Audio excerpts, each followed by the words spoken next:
Bueno, acá tenemos dos periodistas profesionales y un experto que giran los tres en torno del tema de la corrupción, ¿no? Con diferentes...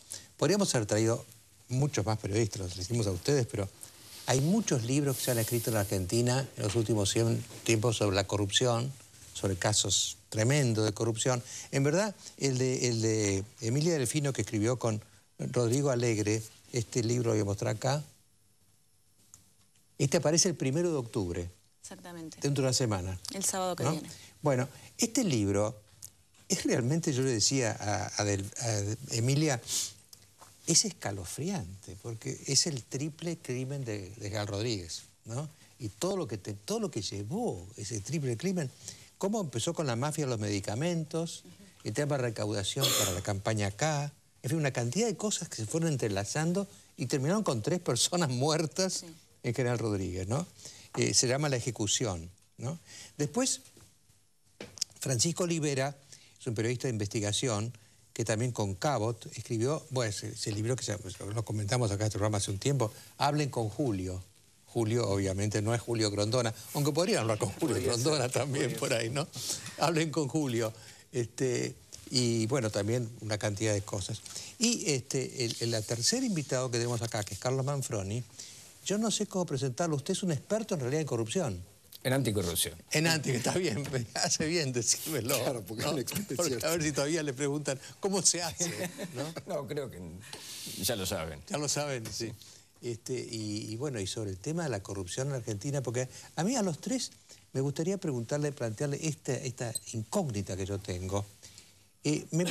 Me parece un poco, ustedes son muy jóvenes, usted no tanto, pero se parece un poco a los finales de Menem esto, en el sentido de que, ¿ustedes se acuerdan? Yo, en miles de programas que hemos hecho acá, cuando Menem era presidente, no se hablaba más que de la corrupción.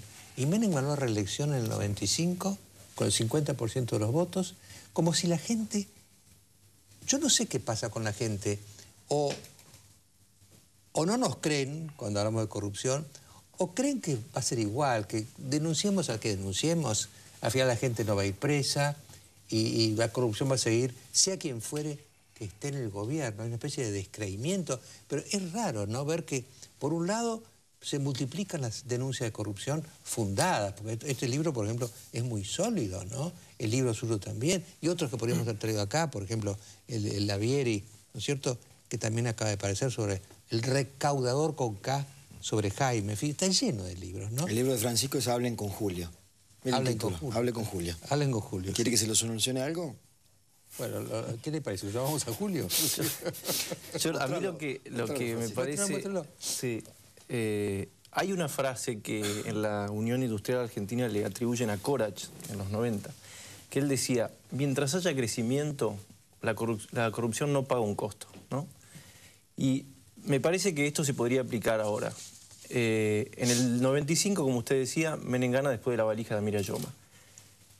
El 99 le empiezan a cobrar todas las viejas cuentas, porque no es que se olvida, queda como latente.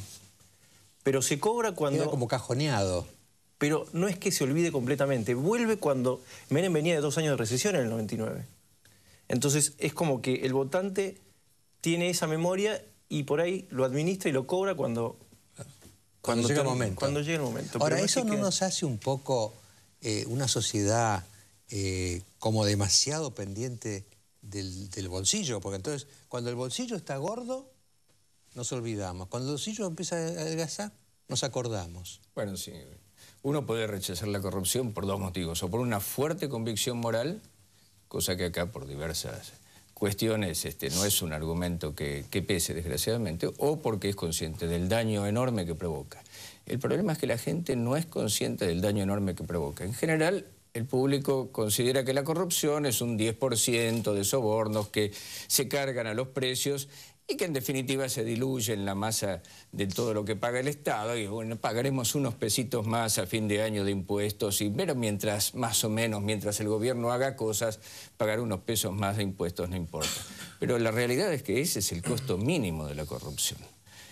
Hay varias franjas de costo económico de la corrupción, sin contar los no económicos, y uno de los peores costos económicos de la corrupción es no ser un país desarrollado. La Argentina tendría todas las posibilidades, hace un momento explicó Melconian, todas las posibilidades para ser un país como Canadá, como Australia o como Francia. ¿Por qué no? En el comienzo del siglo XX teníamos esa perspectiva y no lo es por la corrupción. De todos modos, la corrupción es suficientemente hábil como para hacer aparecer que la causante es la ideología. El tema de lo que dijo antes Melconian, el consenso de Washington, todo eso. Cuando cayó el sistema menemista, ¿a qué se le echó la culpa? ¿A la corrupción? No, se le echó la culpa al consenso de Washington. Nadie volvió a hablar de corrupción. La corrupción se repitió, se multiplicó y sin embargo la gente sigue sin creer que es un factor predominante en el retraso de un país. Ahora, la sociedad puede tener sus razones explícitas o implícitas en observar que la corrupción es algo tan endémico que es inmodificable, al menos en el plano local. Cuando vemos a un Menem sobreseído con todos los imputados en la causa Armas, ya caído en desgracia, también se puede observar que la corrupción y la política en función de la corrupción busca de tal manera arreglar las cosas a futuro que es imposible de juzgar, salvo algunos perejiles. En este caso, la perejil del menemismo pudo haber sido María Julia, Alderete, pero que la corrupción gruesa está... Bueno, a mí me pasaba un testimonio personal, ¿no? En los tiempos de Menem, yo al final, todos los programas había un tema de corrupción, ¿no? Y al final yo me preguntaba, ¿pero tendrá sentido que uno siga insistiendo cuando en la justicia no pasa nada? Salvo María Julia, casos muy raros, que realmente no se va preso por corrupción. Y finalmente la gente ve que no pasa nada, entonces uno dice, me estaré poniendo pesado con este tema porque no hay rebote, uno siente que... Usted, por ejemplo, con su libro tuvo rebote. Sí, pero la sensación igual sigue siendo la misma, ¿no? Que queda en la nada. Hay un par de causas, pero que nunca avanzaron, digamos. Eso me parece que no ha cambiado. Ahora, el demasiado. caso de Emilia Delfino, yo pensaba cuando leía el libro de ella, que es apasionante realmente, es como el libro de Emilia Delfino es una coautora con Rodrigo Alegre, es como que eso es más que la corrupción, ¿no? Es decir, es como que la corrupción llegó, el pus saltó y ya murieron 3 personas. Es decir, llegó al crimen, llegó a la mafia, llegó, ¿no? Fue como un hito en lo que fue, digamos, como fue el caso de las armas, tal vez un hito en lo que fue la corrupción del menemismo. El triple crimen destapó un hito de corrupción en el kirchnerismo, porque ligó distintos aspectos, desde el narcotráfico y la mafia de los medicamentos y el crecimiento del narcotráfico en la Argentina, hasta la recaudación, las irregularidades y la ilegalidad en la recaudación de la campaña presidencial de la presidenta en 2007. No es solo la coima en la obra pública. No, digamos, ya fue, se cobró 3 vidas, se cobró 5 vidas, porque en realidad después hubo 2 suicidios que para la justicia, desde algún punto de vista, son suicidios inducidos. Uno está comprobado que fue inducido, el otro se está investigando. Fue, digamos, sí, fue un sumum, fue un hito. Pero creo que, como decía también Francisco, uno le pasa que siente que tal vez a veces no sirve de nada, pero creo que al final de cuentas uno se da cuenta, al menos desde el periodismo, que la misión del periodismo cuando se enfrenta o cuando encuentra la corrupción es informarlo. Claro. Después la sociedad decide. Hace 28 años que vivimos en democracia consecutiva, ininterrumpida, y digamos, creo que hoy la misión del periodismo es esa, tal vez, además de informar. El periodista en realidad no tiene que hacerse responsable de las consecuencias de lo que escribe. Exactamente. Es decir, yo hago mi investigación, publico investigación, pero no puedo pretender que después haya otras consecuencias que yo ya no puedo controlar, ¿no? Exactamente. Porque si no uno dice, por eso lo decía, a veces uno me preguntaba, en Hora Clave hace ya 15 años, yo cuando estaba Menem, uno decía, pero ¿para qué hago más de esto? Porque hasta la gente va a empezar a tomarme el pelo directamente, ¿no? Ahora, yo le quería preguntar, porque como un estudioso del fenómeno de la corrupción y de las leyes anticorrupción, están los corruptos, el periodismo y el actor que es la justicia. Digo, Mariano, en 2001 la sociedad fue por los políticos. No importa si se fueron todos, se quedaron, se multiplicaron, pero la sociedad fue duro contra la política. Es como que estos tiempos se viene contra el periodismo, ¿no? Porque hay un debate en torno a los medios. ¿La justicia? La justicia anda muy mal. la justicia carece de independencia, eso es indudable, en todos los niveles carece de independencia. Todavía realmente el periodismo ha castigado a varios jueces, pero no sé si ha penetrado en el profundo mal que está arraigado en la justicia, repito, hasta en las instancias superiores. Ahora, también, ¿qué pasa con nosotros como jueces? Porque nosotros tenemos oportunidad de ser jueces en las elecciones. Y sin embargo, hemos sido malos jueces. Una especie de insensibilidad, ¿no? Porque es verdad, puede haber escepticismo en la justicia, de decir, bueno, realmente la justicia acá no pasa nada, pero nosotros tenemos una oportunidad de ser jueces cuando juzgamos a un gobierno por los actos de corrupción como un tema fundamental. Y sin embargo, juzgamos mal. Es decir, no nos interesa la corrupción. Y yo insisto en que no nos interesa la corrupción porque realmente no hay una noción del daño enorme que provoca. Nosotros no sabemos a esta misma hora cuántas conversaciones telefónicas se pueden estar manteniendo hacia una consultora de Washington, de New York o de Tokio diciendo, mira, quiero poner 300 millones de dólares en la Argentina. Ya, olvídate, le dicen del otro lado de la línea. Mejor los pones en San Pablo, los pones en Santiago de Chile. Y esas son fuentes de trabajo que se pierden, son impuestos que se pierden. Y eso es una prueba muy difícil de obtener, porque es una prueba contrafáctica. Usted lo ha dicho en una columna de La Nación, es decir, ¿cómo hacemos para probar lo que no... Lo que se deja de ganar. Lo que se deja de ganar, el lucro cesante. ¿Cómo hacemos para probar el lucro cesante? Tal vez una cosa interesante para mostrar para los comunicadores es cómo viven los países donde no hay corrupción. Es decir, ¿qué es todo lo que tienen de más que nosotros no tenemos? Bueno, hay otro dato importante, ¿no? Que es el siguiente, fíjese usted que es un experto, Manfroni. Si uno toma la lista de Transparencia Internacional, los países más corruptos y los menos corruptos, y la lista del desarrollo económico es casi idéntica. Sí.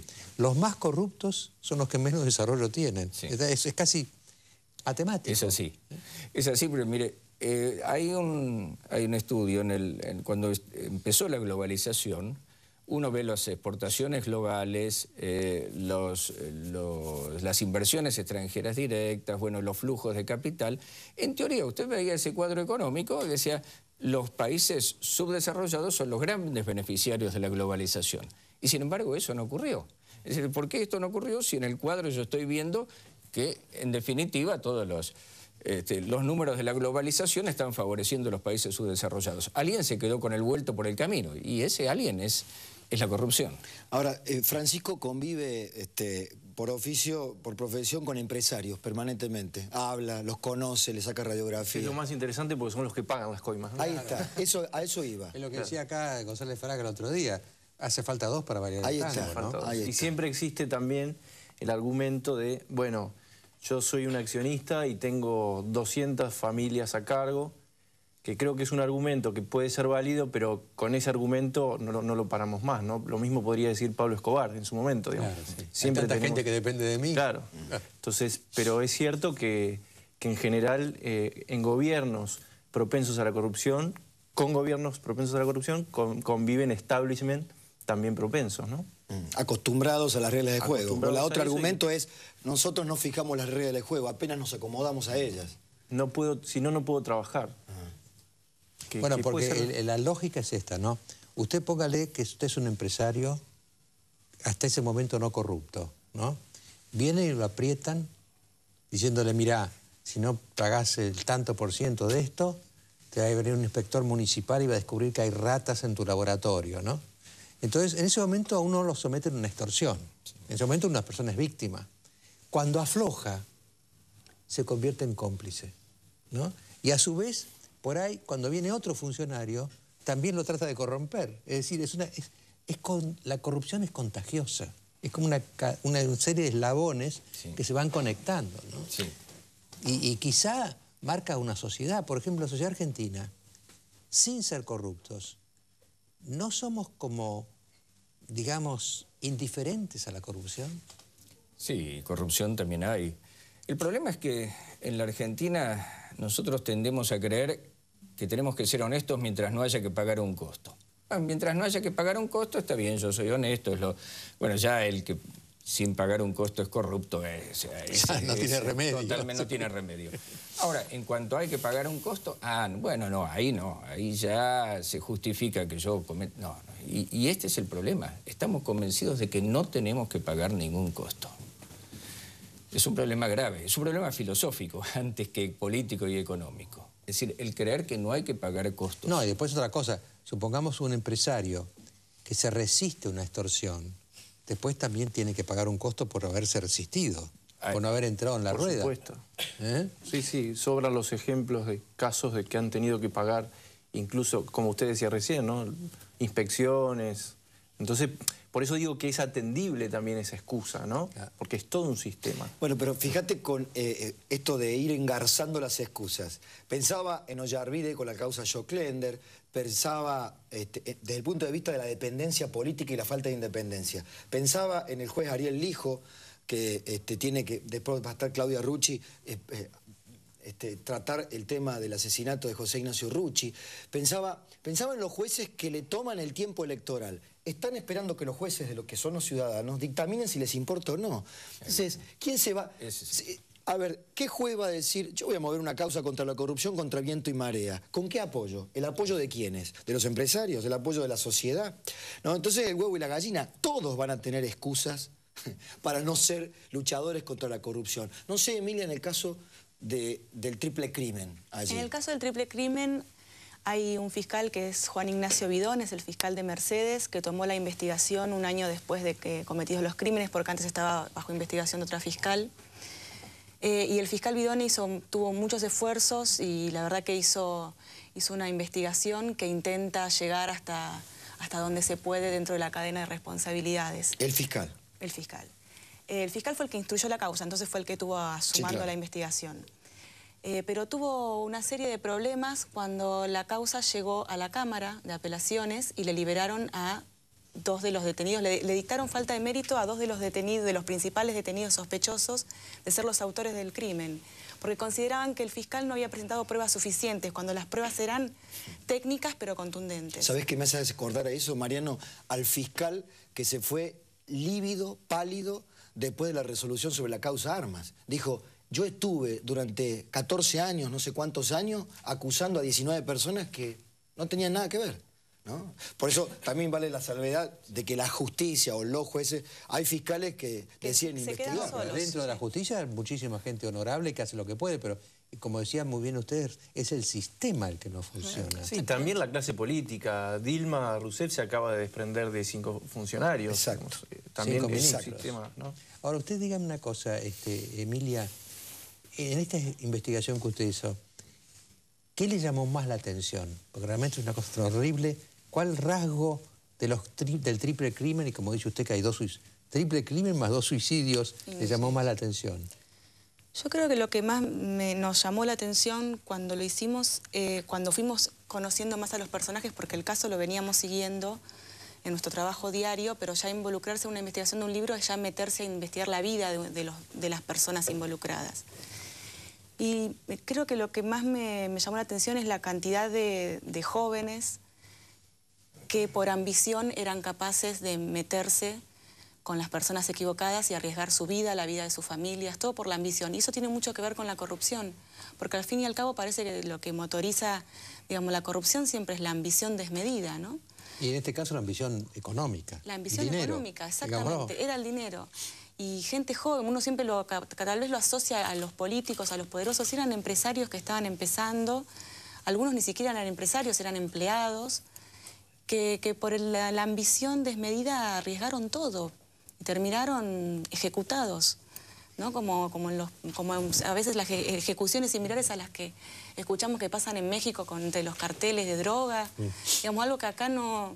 Y se estaban jugando con fuego. Estaban jugando con fuego, pero por la ambición del dinero no les importó. Creyeron que se comían el mundo y se encontraron en un zanjón, ¿no? Y perdieron todo. Esos versos de Quevedo, ¿no? Poderoso caballero don dinero. Claro. Y además, detrás de eso también, de la vida de esos 3 chicos que perdieron todo, también el poder cómplice, ¿no? Cómplice y el poder, digamos, subyugando todo el tiempo, metiéndose en todo, digamos. Ahora, la sensación que usted tuvo en la investigación, también una sensación que da es que cuando hay dinero, cuando hay mucho dinero, alcanza para todos. Es decir, que muchos se pueden beneficiar de la rueda, ¿no? Exactamente. Acá que estaba la policía metida, el poder político, el poder de control de los organismos de Estado que tendrían que haber controlado, digamos, el negocio de la efedrina, que era es una de las principales causas por las cuales ellos terminan asesinados. Y todo eso pasaba con cotidianidad y terminó, hasta que no mataron a tres hombres, eso seguiría igual, digamos. Si el triple crimen no hubiese ocurrido, que desgraciadamente ocurrió, digamos, esa olla nunca se hubiese destapado. Si me permite, la pregunta para mí última a Francisco, periodista económico de La Nación, de Economía de La Nación, aludido por Catania, por el juez Catania. ¿Escribiste algo sobre la inflación de 2006 ahora? Todo el que está en economía escribió algo de la inflación. No, usted tiene que negarlo ahora. Que me lo aprueben, que me lo aprueben que escribí sobre la inflación. ¿Sabés qué respuesta le va a dar La Nación al juez Catania? No, la verdad que no sé. No sé, sé lo que le contestaría yo, pero que vaya al supermercado. Claro, sí, simplemente. Ahora, ¿usted como periodista siente alguna presión? Cuando va a escribir, por ejemplo, yo, ¿le afecta? Esto me encargo de decirlo. Por lo menos en el lugar que estoy yo, en el diario, yo nunca tuve ningún inconveniente del gobierno. Es más, te diría que a veces los que más presionan son los privados. Los empresarios presionan más que el gobierno, porque son anunciantes, porque tienen otro tipo de... Pero me parece que, por lo menos yo no he tenido, hablo por mí, no quiero, porque hay casos, creo que Pepe Ileachev no diría lo mismo, Lenzo Castro no diría lo mismo, ¿no? Pero en el caso mío son relaciones difíciles, sobre todo con los empresarios. Bueno, les agradezco muchísimo a los tres. En el próximo bloque va a venir Claudia Rucci. Se cumple el aniversario del asesinato de José Rucci y Claudia Rucci tiene muchas cosas para decir.